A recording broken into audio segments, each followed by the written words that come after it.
Hello and welcome to my Ignite session. My name is iAsia. They call me Tech Picasso, and probably by the end of this session, you will all know why. I am I'm a producer here at Microsoft. I'm on Team Xbox. I've been here for about 4 years.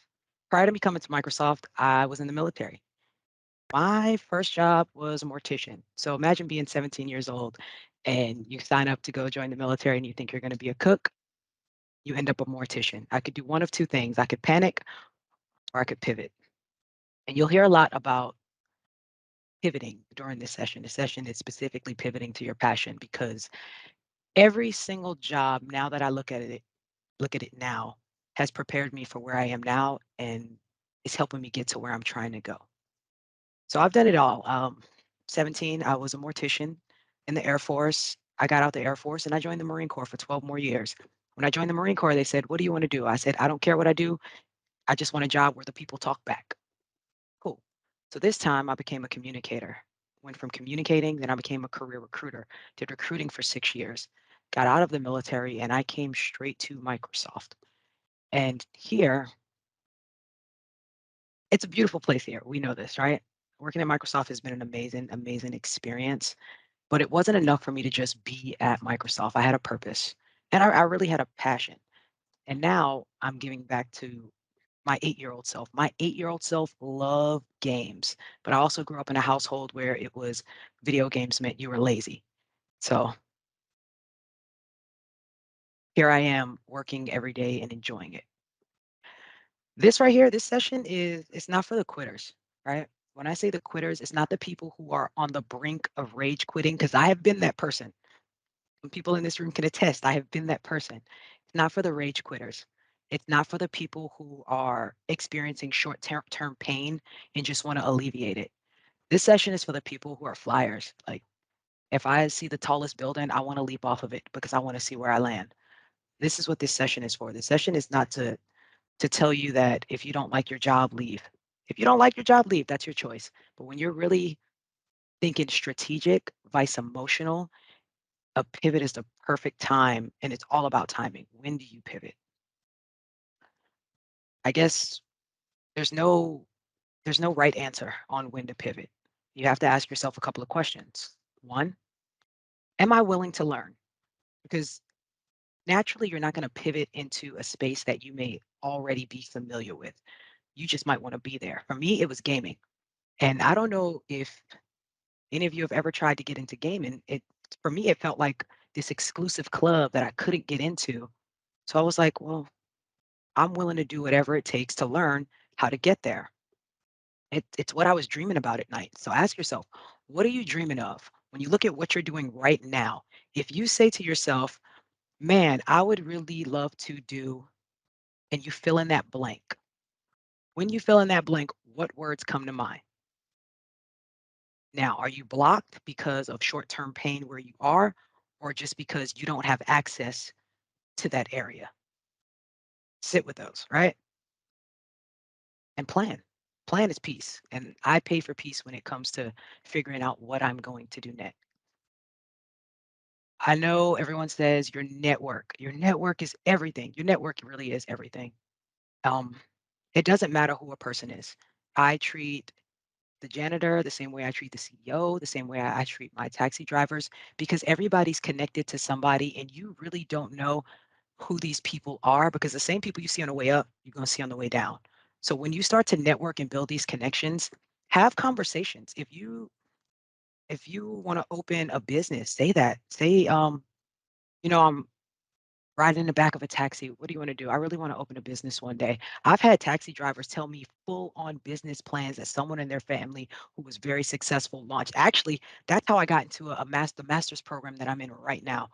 As a veteran, I was like, well, I just got out the military and I'm working at Microsoft, but I really think I want to, try this one day. And they're like, there's a program for veterans where you can do this. And it was just me having a conversation with a random taxi driver that got me to that point. But it became a very, very critical part of the next step of my journey. So networking isn't just reaching out to people on LinkedIn. It's really just having organic conversations with people every single day. And when people ask you, hey, what do you need? Or my first question to everyone is, how can I help? If you don't tell me what you need or I don't know how I can help, then a closed mouth really won't get fed. So networking it's absolutely key. Say hello to people. When you walk past people, I say hello to everybody that walks past me in the building. Literally every single person. I'm like, hello, good morning, good morning. Actually, I got on the elevator and there was a woman that got on and she's like, oh, hi, Asia, I know you. And I was like, okay, hi. She was like, no, you really helped me last year. And she talked about the scenario. And I was like, oh, well, it's nice to finally meet you in person. You network with people all the time. Sometimes we lose touch with those connections. Sometimes we forget those connections exist, but you always want to tap back in and see how people are doing. Maybe drop the LinkedIn post. Hey, what are you proud of this year? And just see what people have going on. And if you can help them, do it. If they can help you, ask them. It's not the thing that stops us the most is ego. I know a lot of people that don't like to ask for help or they don't know how to ask for help. But if you don't have if you don't have anything to lose, like a no should mean absolutely nothing to you. And for me, I never feel like the worst someone can tell me is no. And if you tell me no, I'm just going to ask someone else. And then I'm going to ask someone else. Or, well, if you don't want to help me, can you find someone who can?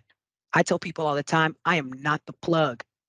I'm the power strip. I cannot give you everything you need, but I'm more than happy to help you get to the resources you need. So, my second point for that becomes if you are not where you're trying to be, how do you get there? One really, really good way of doing it is stretching. I love stretch projects. I stretched into gaming in order to get access and visibility and some key networks into this space before I came over there. And what I mean by stretching is, right, when you start your day, typically when you wake up, first thing I do is I stretch. I stretch and I get ready for the day. That's my warm up. And I say stretch because when you do a stretch project or you take on a stretch engagement, it will it'll kind of immerse you into the area where you're trying to go and it lets you identify your gaps. Being self-aware is critical when it comes to pivoting because you have to know what you need to learn and how you can supplement that learning. Like, where am I going to get it? So for me, stretch projects are the way. I'll give a small example where I wanted to get into gaming, but I was in Azure engineering. We don't, siloed, completely different work streams, completely different paths. So it's how can I do this? I found a gaming customer that I was able to help. And then working with that customer created um, really good synergy with that team. And it was like, well, since we've done this together and it was successful, do you think we can do this? And we started to do more and more. I would say if you're internal to any organization, most organizations have different employee networks, or they might have employee resource groups, or just little clubs around. Doesn't matter if you're in college and you're in a club, or if you're in high school and you're still trying to figure out what you're trying to do. When it comes to stretching, all you have to do is take your normal routine and then apply it somewhere else. So, what's a good ERG here at Microsoft? So I naturally fall into 8 out of 9 of the ERGs. So as a veteran, very intersectional, but I also fall into the Blacks at Microsoft, disabilities at Microsoft, Indigenous at Microsoft. A stretch project for me would be able to take something that I'm interested in or something I'm trying to achieve and bring them all together to work on this project. For me, Pride was one of those things. And working on Pride was amazing. It brought the entire community together, it brought the whole world together. But it put me in a gaming space, it put me in the metaverse, it put me across all the different ERGs, but it allowed me to really just see if I even liked it. Because sometimes you fall in love with the idea of a pivot, but it might not even be the right thing for you. Oh, and by all means, if anyone has any questions or if you want to chime in at any point, please feel free to raise your hand or drop a comment in the chat. I can see the chat. But I want to start with, and anybody, if you could do one thing, what would you do? An ERG is an employee resource group. If you could do anything, what would you do? I ask everyone now, like, what would you do? Photography, fly. I mean, so I love that. People say fly. It's actually really hard to become a pilot. Correction, it's really hard to become a fighter pilot. It's really hard to become a private airline pilot. So when you say fly, how do you get that type of training? What else can you do? For me, I can't get up to certain levels of Mach, so I will be in flight simulator enjoying what appears to be flying from the comforts of my own living room and enjoying it. Is this a agriculture project? What's the question? Life coaching or coaching of some sort?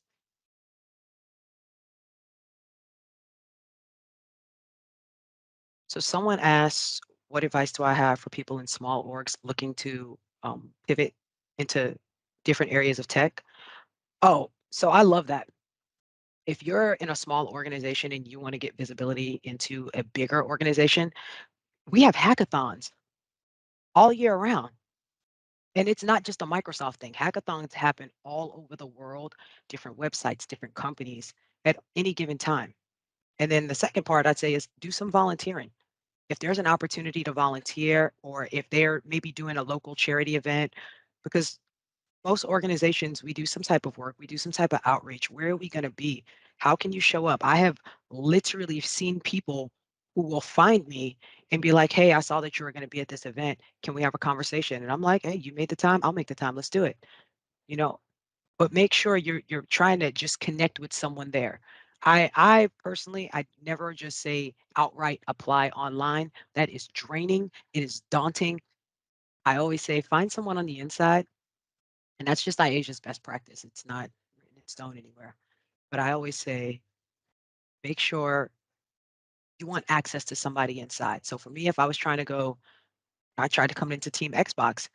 There was an engineer that I knew that I served with in the Marine Corps who was on Team Xbox on the team that I wanted to go to. So I was like, look, help me out with an introduction, please. And then taking my experience, I was like, how do I better craft this, the art of storytelling to be able to show that I do have these skills. I'm aware of where I need to ramp.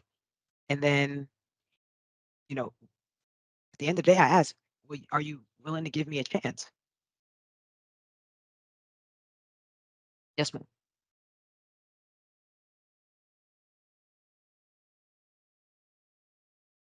What is the first thing I recommend for small things moving forward? One, focus. It is hard to pivot when you don't know where you're pivoting. I live my life by the rules of navigation, nautical navigation. Where am I at and where am I going? So the first thing I do is I define where do I want to go. And it doesn't matter if you want to go from healthcare to banking, banking to insurance, insurance to engineering, whatever it is, pick it. Know that your skills are transferable, but you actually have to do the due diligence to look at what you know and how it can be applied on this side. uh, don't apply online. Try to find someone on the inside to have these conversations with, to one, prepare you for different scenarios that you may be asked during your interview. Like, well, how would I do this? How would it apply here? Here are some of the skill sets that I use. This is how I use it with this customer, especially with, my military veterans, because we do things all over the globe, and we're just not taught the verbiage. You know, um, a lot of getting my PMP was kind of eye-opening because a lot of this stuff I had already done in the military naturally, just going project to project. However, I was never taught the verbiage. We didn't use words like change management. We didn't use stakeholders. So once you learn the verbiage and as it applies into that area, it was good. Trust your judgment. Trust your judgment, right? I always say limit the people who you ask for advice from because they don't have to live with the consequences. And some people will limit your growth based on their expectations of you or their biases or their stereotypes or based off their can't. So if you in your heart of hearts know that you want to do it, do it. You're the only one that has to live with the consequences, good or bad. Flight, fail, fall forward, keep going. But limit to who you like, listen to your voice, listen to yourself. Like you're the best person to navigate your life, whether you know it or not. And then always, always, always look forward, right?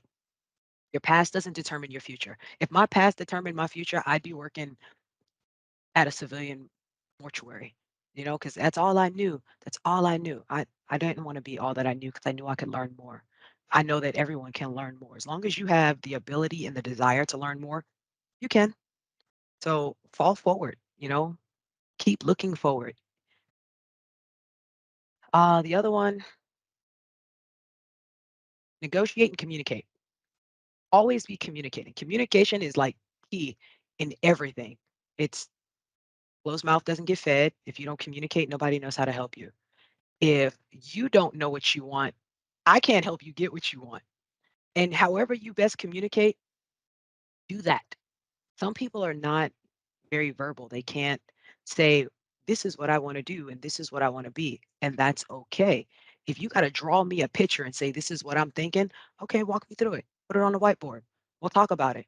All right, what does it look like? What does it feel like? What type of responsibilities do you want to have? Because some people just don't know the words for the role that they need. They just know that they want to do these things. So make sure that like communicate it. Everyone's not going to understand your vision, and that's okay. It's your vision. It's yours. You get to be the captain of your ship. You get to do everything that you want to do. Sometimes your own mentors gives advice that you don't quite agree with. Well, I think mentors give advice based off their knowledge of you. Nobody knows you like you. If I would have listened to every single one of my mentors, I'd still be in the military right now. Right now.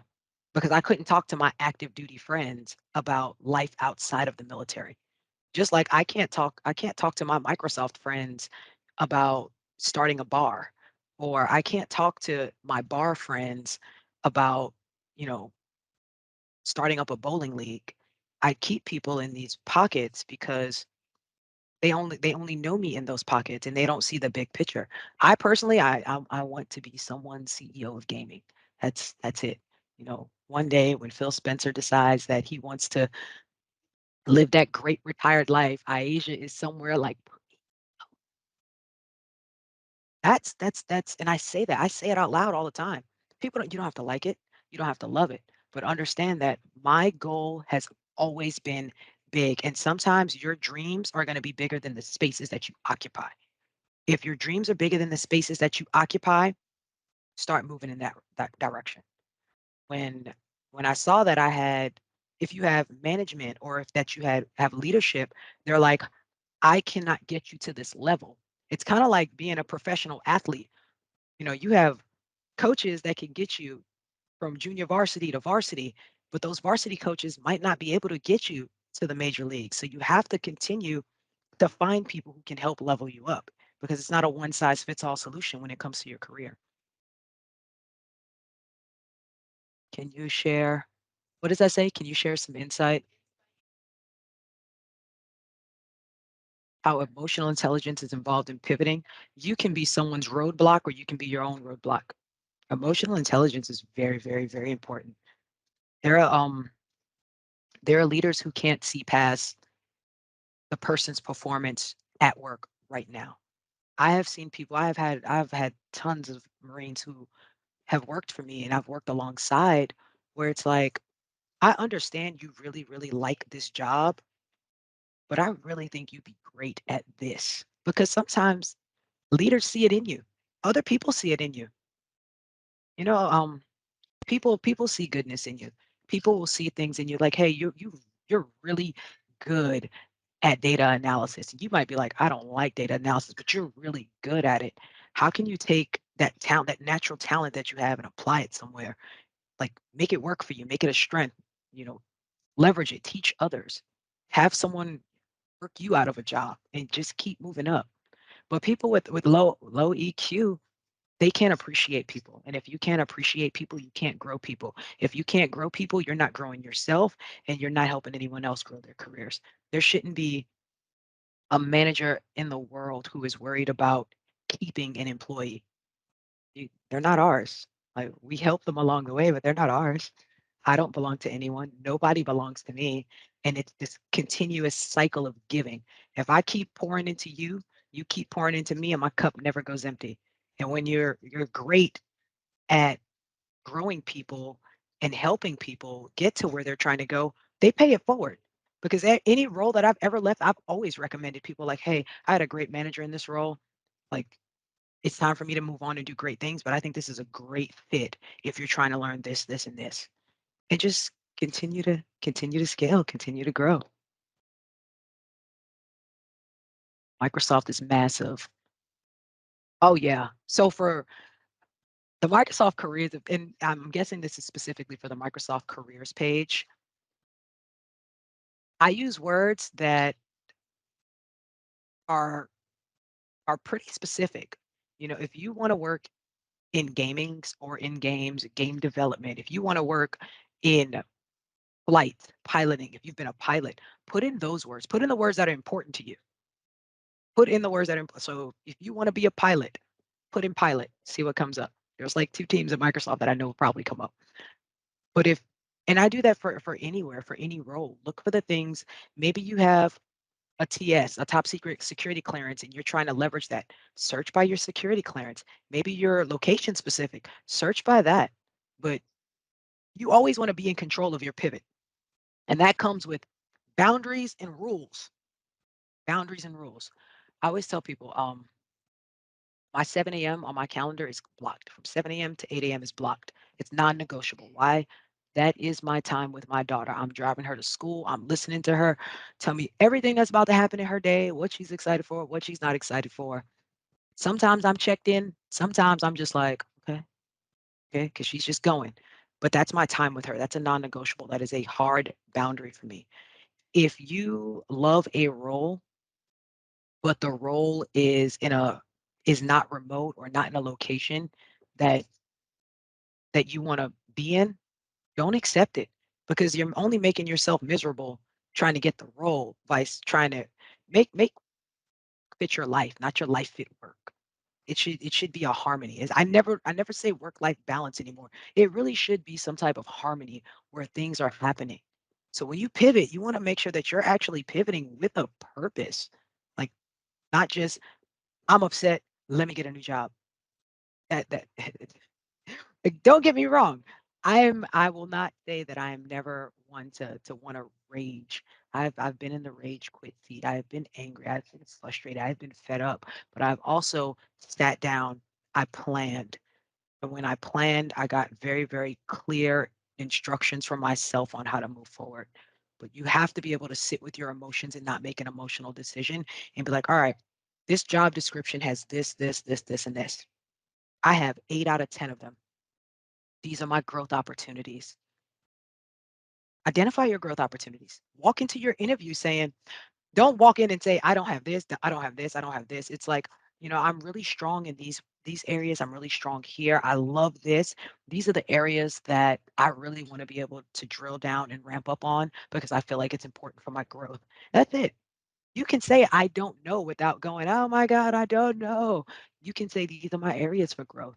And you should be accepting that you are not going to be 100% qualified for every single role. You shouldn't be. There's not a role in my life that I was completely qualified for.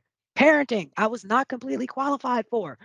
But here I am thriving and I'm learning and I'm growing because every single day I commit to learning something new and being better than I was yesterday. The pivot isn't the pivot isn't really the role. The pivot is you. The pivot is how you perceive it. The pivot is going to be how you approach it. The pivot is only as impactful as you make it. It's only as important as you make it because you can hop job to job to job to job, and that's okay. Sacrifice, but not to your detriment. Absolutely.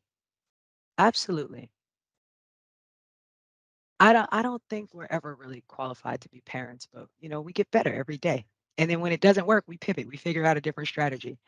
It's that's what life is about.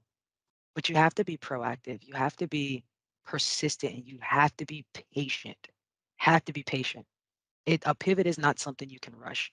If you do, you'll probably end up regretting it. It was one of the things that I had to really sit with coming out of the military because mind you, I'd been from 17 to 16 years later, I've had a job, I've had job stability. I've always constant paycheck. I knew when my money was coming. I knew all my bills and stuff.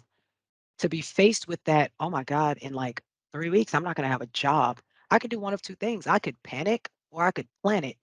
And I just chose to plan and really be able to sit with it and go, okay, I don't want to accept this just because it's there. I don't want to take this just because it's there.